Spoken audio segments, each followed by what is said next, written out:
ભાની ચૂંટણી વચ્ચે પંચમહાલમાં કોંગ્રેસને ઝટકો લાગ્યો છે। કોંગ્રેસ નેતા દુષ્યંત ચૌહાણ સહિત 100 થી વધુ કાર્યકરોએ ભાજપમાં પ્રવેશ કર્યો છે।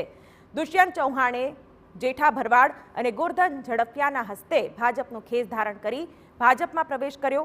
મધ્ય ગુજરાતના ભાજપ પ્રભારી ગોરધન ઝડફિયાએ કહ્યું કે ભાજપમાં પ્રવેશ મેળવનાર તમામ સભ્યોનું સ્વાગત છે।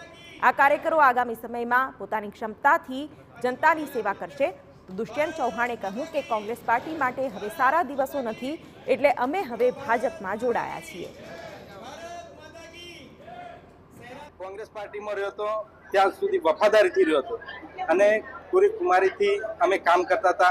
કોંગ્રેસ પાર્ટી માટે લડાઈ પણ લડતા હતા, પણ ક્યાંક ને ક્યાંક એવું આપણે કોઈ પર આક્ષેપ ના કરી શકીએ, પણ અમને એવું લાગ્યું કે અત્યારે આ પંચમહાલ લોકસભામાં કોંગ્રેસ પાર્ટી માટે સારા દિવસો નથી, એટલે અમે કોંગ્રેસ પાર્ટી છોડીને ભારતીય જનતા પાર્ટીમાં જોડાયા। તો બનાસકાંઠાના વાવ તાલુકા કોંગ્રેસ પ્રમુખ સહિત 200 લોકો ભાજપમાં જોડાયા।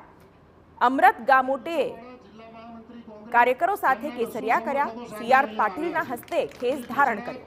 તાલુકા પંચાયત સીટ પ્રમુખ કોંગ્રેસ આ તમામ આગેવાનોને મંચ ઉપર જવા વિનંતી। પહેલી તારીખને 2 વાગે માનનીય નરેન્દ્રભાઈ મોદી સાહેબની લોકસભાની ચૂંટણી વચ્ચે બનાસકાંઠામાં કોંગ્રેસને ઝટકો લાગ્યો છે। બનાસકાંઠાના કોંગ્રેસના ઉમેદવાર ગેરીબેન ઠાકોરના ગઢમાં ગાબડું પડ્યું છે।